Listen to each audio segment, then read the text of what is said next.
ये मानव जीवन ये बड़ा ही अनमोल है। इस मनुष्य शरीर की प्राप्ति बार बार नहीं होती। अनेकों जन्मों के पुण्य, अनेकों जन्मों की तपस्या, अनेकों जन्मों की सत्ता जब किसी युग में जमा हो जाती है तो ये महान मानव अनमोल शरीर वो परम पिता परमात्मा आपको विशेष काम के लिए देता है। इन दिनों में हम सब इन सब मानव उपदेशों को और अपने धर्म उपदेशों को सब के सब छोड़ चुके हैं। रामायण में क्या है, गीता में क्या है, भागवत में क्या है, वेदों शास्त्रों में क्या है, ये हम सब भूल चुके हैं।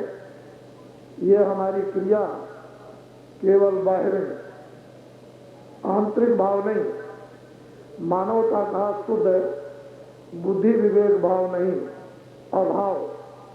अभाव की स्थिति में हम सब के सब चले गए और हमारा पालन और पोषण एक गृहस्थ आश्रम, एक समाज और एक देश में अभाव में हो रहा है। अभाव में ही हम इस समय पर परवरिश पा रहे हैं, अभाव में ही हम दूसरों की परवरिश करते हैं और अभाव में भी हमारी समाप्ति हो जाएगी।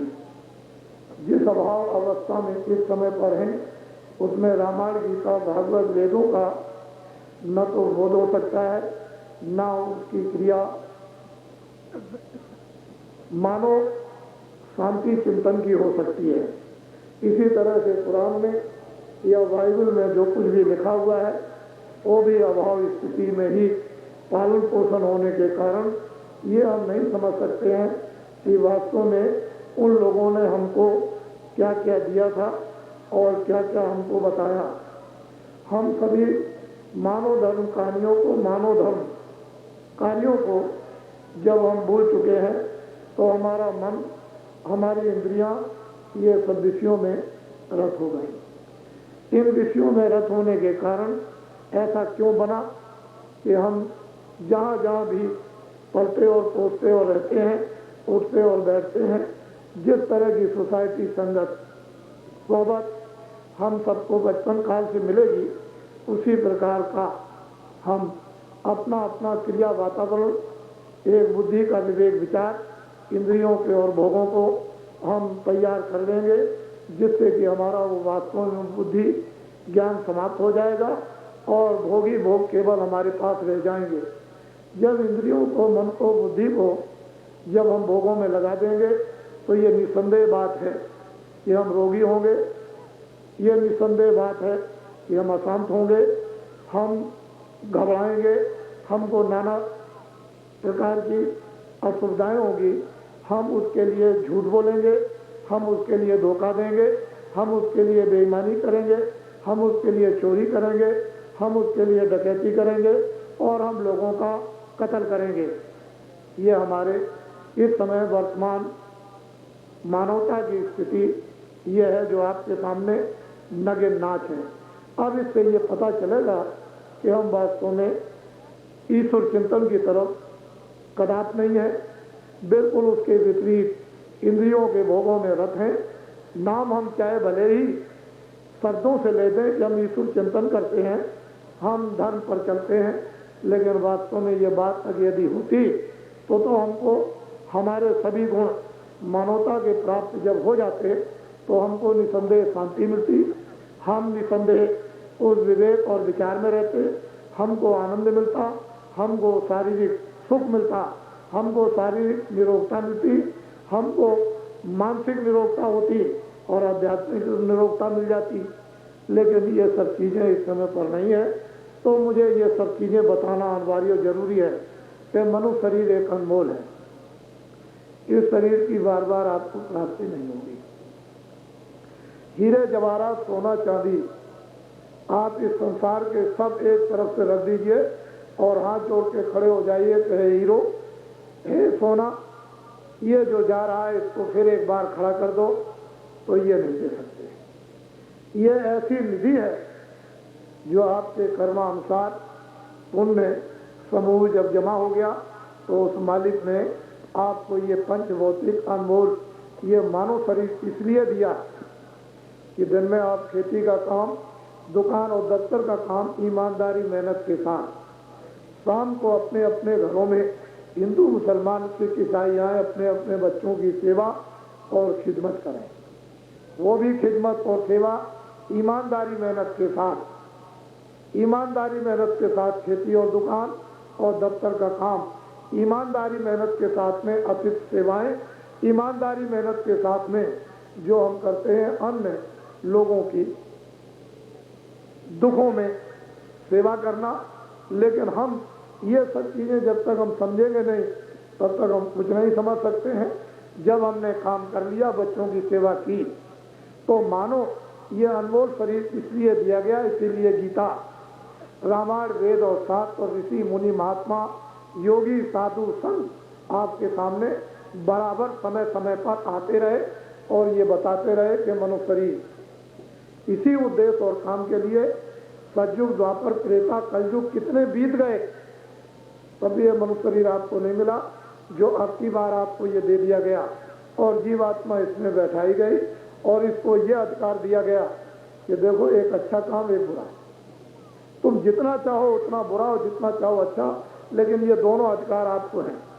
पाप भी तुम करो उसके लिए कोई रोक टोक नहीं, और पुण्य भी करो तो उससे कोई रोक टोक नहीं। आँख से अच्छा बुरा देखो, कोई भी रोक टोक किसी तरह की नहीं। वाणी से अच्छा बुरा बोलो, मन से अच्छा संकल्प करो बुरा, और बुद्धि से अच्छा विचार करो बुरा, हाथ पैर से अच्छा काम या बुरा करो, उसकी तरफ से कोई बंधन नहीं। ये दो काम आपको पूरे पूरे अधिकार के श्लोक में पंच भौतिक शरीर में आपको दे दिए। लेकिन जो भी आप अच्छे बुरे काम करोगे उसके यहाँ सब लिखा जाना। ये जो कुछ भी आप देखते हो ये क्या है? ये जो कुछ भी बाहर की दोनों आंखों से शारीरिक दिखाई दे रहा, ये सब माया की छाया, इसमें माया नहीं है। आप यदि ये सोचते हो कि इसमें वास्तव में माया, माया तो चेतन होती है, माया में तो आनंद होता है, माया में शक्ति होती है, माया में ज्ञान होता है, और इसमें नहीं। ये उसकी छाया है, जड़ है। और ये क्या है? ये भी छाया। लेकिन ये चलता फिरता बोलता क्यों है? कि वो परमात्मा की वो सत्ता, जो जीव सत्ता है, चेतन, वो इसमें बंद कर दी गई। उसी के कारण ये शरीर चलता फिरता, सुनता, देखता, बोलता। इसी चीज को समझने के लिए बड़ी बड़ी पुस्तकें, मजहब और धर्म की पुस्तकों को और ऋषि मुनि महात्मा साधु संत ज्ञानियों को आपके सामने भेजा गया कि यही बात आपके समझ में आ जाए। तो ये माया की छाया है, जिसको आप कहते हो कि मेरी धोखा हो जाए, समय खराब कर दोगे, भूल जाओगे, रो पड़ोगे, चिल्ला पड़ोगे, गाली दोगे, झूठ बोलोगे, धोखा दोगे, कहोगे मेरी। ये छाया आपकी कभी नहीं। इसी बीच में काम, क्रोध, लोभ, मोह और अहंकार उत्पन्न हो जाएगा, किसी को मार दोगे या तुम मर जाओगे, कुछ हाथ नहीं पड़ेगा।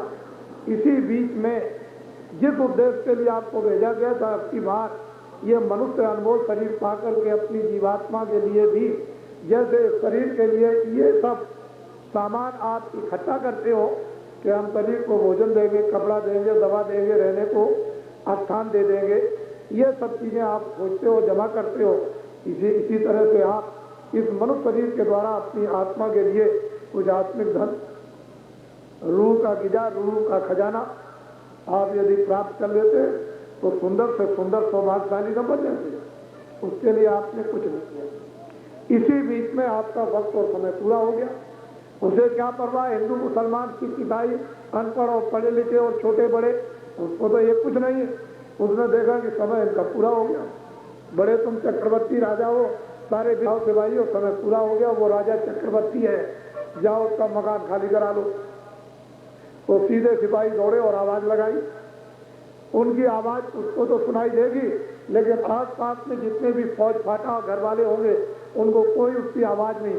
उनकी आवाज को सुनकर के वो राजा कंपायमान एकदम, जब वो सामने खड़े हो जाएंगे, वो शकल और सूरत लेकर के सामने, तो आंखें अंधी और कान बहरे और बुद्धि पागल, वो कहेंगे देखो मालिक का हुक्म हो गया, मकान खाली कर। आपको खाली करना तो आता नहीं है, अगर आप खाली करना आता तो खाली कर देते, लेकिन आपकी तो मोह ममता और आसक्ति जड़ इन जड़ वस्तुओं में माया की छाया में लिप्त हो गई, तो आप खाली कैसे करोगे? वो फिर क्या कहेंगे, भाई 1 ही मिनट का हुक्म है, जल्दी खाली करो। आप खाली नहीं कर सकते हो, ये गला आपका जोर से दबा के। जैसे ही गला दबाया तो ये सब हड्डियां आपकी जितनी भी है ये सब चट चट, लकड़ी क्या चटकती है, बम क्या आवाज करता है, ये गोले क्या आवाज करते हैं, कुछ नहीं, चट चट चट। 1 मिनट के अंदर मन को, बुद्धि को, चित्त को, प्राणों को, जीवात्मा को इस किराए के मकान से निकाल मार। क्या तुमको हिंदू, क्या मुसलमान, क्या राजा और क्या रंग, 1 मिनट में निकाल बाहर कर दिया। वो राजा धड़ाक से जमीन पर गिरा। जब राजा ही गिर सकता है तो तुम्हारे पास क्या है? लोग गिरे, फौरन घृणा हो गई, नफरत हो गई, लोग जल्दी से कपड़ा लाए, फौरन डाल। हिंदू और मुसलमानों ने कपड़ा डाल करके गांव के बाहर ले गए। एक ने गड्ढा खोदा, उसने दफना दिया, दूसरे ने लकड़ी इकट्ठी की, उस पर रख करके उसको जला के रख कर दिया। अब मैं ये आपको बताना चाहता हूँ कि देखिए, ये मकान, मकान का सामान, ये बगीचे, ये जानवर, ये दोस्त और मित्र और भाई बहन, ये जात और हिंदू और मुसलमान और अंग्रेजी और हिंदी और उर्दू और संस्कृत, ये जो आपका था, जिसने इकट्ठा किया था, वो जला के राख कर दिया, इसका नाम और निशान कर दिया।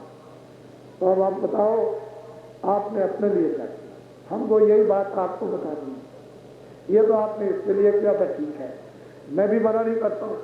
तुम खूब काम करो दिन में, खेती का, तुम 1000 मन घर में अनाज रखो, मैं मना नहीं करता। तुम खूब अच्छी तरह से दुकान करो, तुम 20 करोड़ अपने घर में रखो, हमको मना नहीं करना। तुम नौकरी करो, उसमें से बचत करो, उसमें से 10 लाख जमा करो, और जितना खाना खाओ, जितना तुम कपड़े पहनो, जब मकानों में रहो, तो मुझे तो इससे कोई आपके लिए परहेज नहीं। बच्चों की सेवा करो, आए गए का पता, लेकिन बुद्धि को आपको जगाना तो चाहिए। इस बुद्धि से समझना चाहिए कि जितनी भी हम इन वस्तुओं को इकट्ठा करते हैं इस शरीर की हिफाजत के लिए, रक्षा के लिए, तो बुद्धि से उसको विवेक तो होना चाहिए। फिर आपको ये सोचना है विवेक के द्वारा कि भाई मेरा तो भागी बना है, मेरी प्रारब्ध बनी, मेरी तकदीर बनी, मुझे एक एक सामान, एक एक स्वाद पर मिलेगा। इस शरीर की रक्षा के लिए जितना सम्मान मिलना उतना सम्मान मिलेगा, जितनी सेवा मिली उतनी सेवा मिलेगी, जितनी सेवा करनी उतनी आप सेवा करेंगे। अब तुमने जो शरीर पाया, उसका जो अधिकार मिला, वो नवीन कर्म, नवीन कर्मों को करने के लिए, नवीन काम को करने के लिए, तो विवेक बुद्धि से ये सोचना है आपको कि बुरा क्या और अच्छा क्या, पाप क्या और पुण्य क्या। तो रामायण कहती है, झूठ मत बोलना, धोखा मत देना, बेईमानी मत करना, चोरी मत करना, तुम दुराचार मत करना, कुदृष्टि से मत देखना, कत्ल तुम मत करना। तो क्या करना? तुम दया करना, सेवा करना, आदर करना, भूखों को भोजन देना, प्यासों को पानी देना।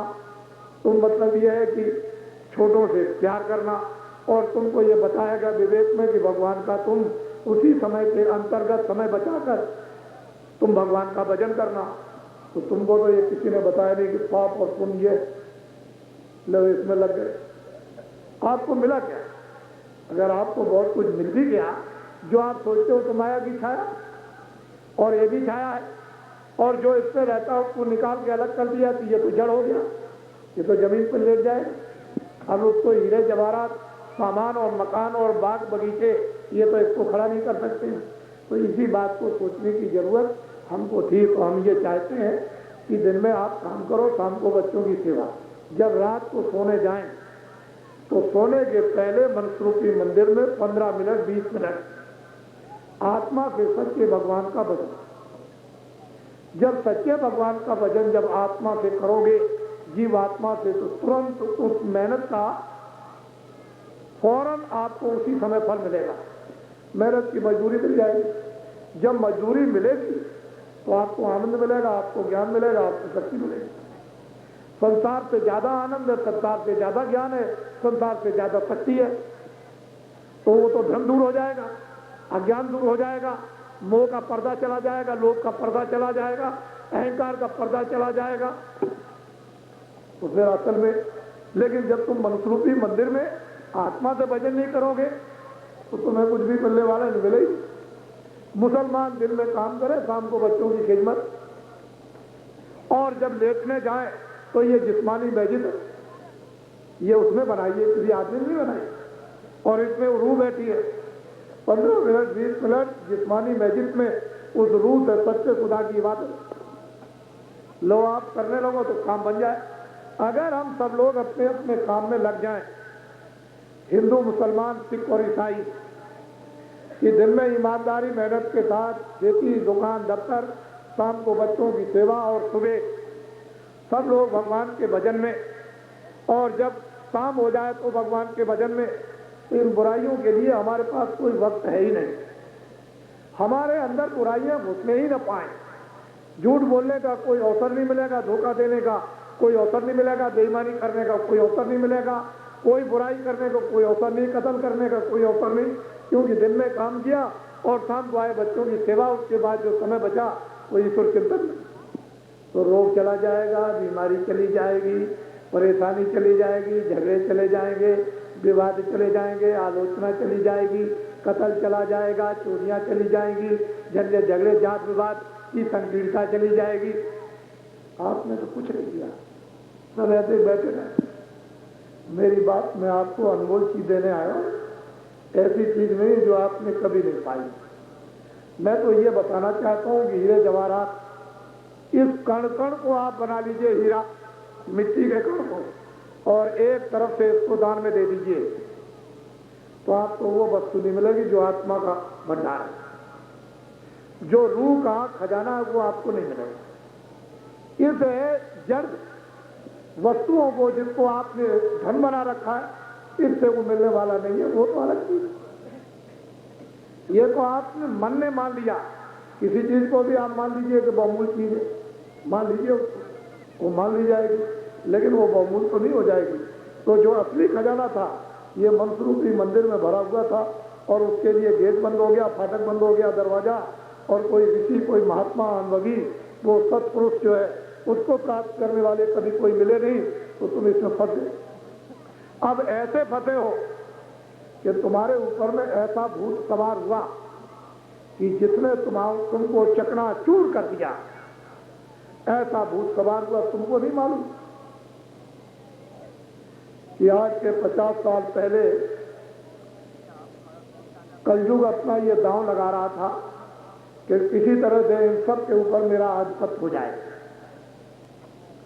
मेरा अधिकार हो जाए। उस समय पर आप क्या करते थे कि आप में सत्य था, आप में दया थी, आप में प्रेम था, आप में सत्कार था, आप में सेवा थी, आप में सद्भावना थी, आप पूजा करते थे, चाहे किसकी पूजा करो, भगवान को मानते थे, रामायण पढ़ते थे, गीता पढ़ते थे, कुरान पढ़ते थे, मंदिर में जाते थे, मस्जिद में जाते थे, गंगा स्नान करते थे, तब कलयुग का दांव लगता नहीं था। उस समय पर एक आदमी कमाता था और 15 आदमी घर में बैठ के खाते थे। हमने तो वो जमाना देखा कि 1 रुपए का 60 किलो चना, 60 किलो गुड़ और 60 किलो चावल बाजारों में बिकता था, और 1 रुपए का 80 किलो जौ बाजार में बिकता था मेरे सामने। तो आप क्या बताओगे, मेरे सामने मिलता था। आप छोड़ दीजिए, न इस तरह का झूठ था, न इस तरह का छल था, न इस तरह का कपट था, न इस तरह की बेईमानी थी, और न इस तरह की चोरी थी, न इस तरह की डकैती थी, ऐसी बीमारियां भी नहीं थी, इस तरह के दुराचार भी नहीं थे, ऐसे झूठे मुकदमे और झूठी गवाहियां भी नहीं थी। मैंने तो वो जमाना देखा, और शुद्ध प्योर 1 तोला सोना 12 रुपए का मेरे सामने बहुत दिनों तक बिकता है। और ये देवियां बैठी हुई है, ये नाक में पहनती थी, कान में पहनती थी, गले में पहनती थी, हाथों में, और ये सब जेवर उतर गया। मैंने देहातों की देवियों को देखा है। जब राजस्थान में जाता हूं तो पहले जब जाता था तो यहाँ खड़े 1-1 किलो के पहनती थी, अब वो भी उतर गए। मैंने ये देखा था, ये किसकी शोभा थी लक्ष्मी, ये किसकी थी देवी की। इसकी जल पृथ्वी अग्नि वायु आकाश, ये 5 देवता हैं।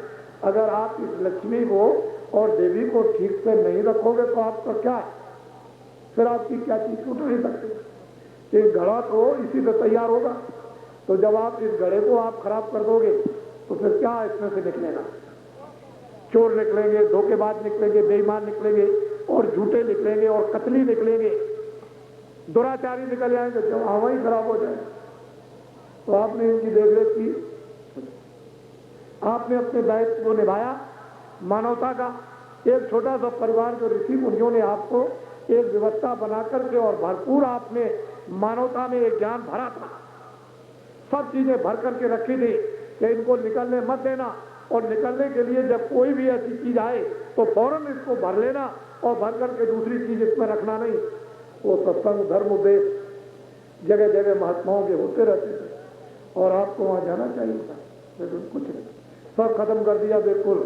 तो देखा महात्मा भी आना जाना बंद कर दिया, उनके धर्म उपदेश हो गए, बंद हो गए, उनके जो रामायण गीता में जो लिखा हुआ था वो भी आपने सुनना बंद कर दिया और उसके अनुसार करना भी आपने बंद कर दिया। तो आपका मन तो, बुद्धि और चित्त तो निर्मल रहा नहीं, इंद्रियां आपकी निर्मल नहीं रही, अंतःकरण निर्मल, तो आप करोगे क्या? ये माया की छाया के पीछे पड़े हो, धोखा दे दो, मार दो, काट दो, गाली दे दो, लूट लो, कत्ल कर दो, जानवर मार दो, आदमी मार दो, स्त्री मार दो, बच्चों को मार दो। अच्छा आखिर क्या करोगे मारकर?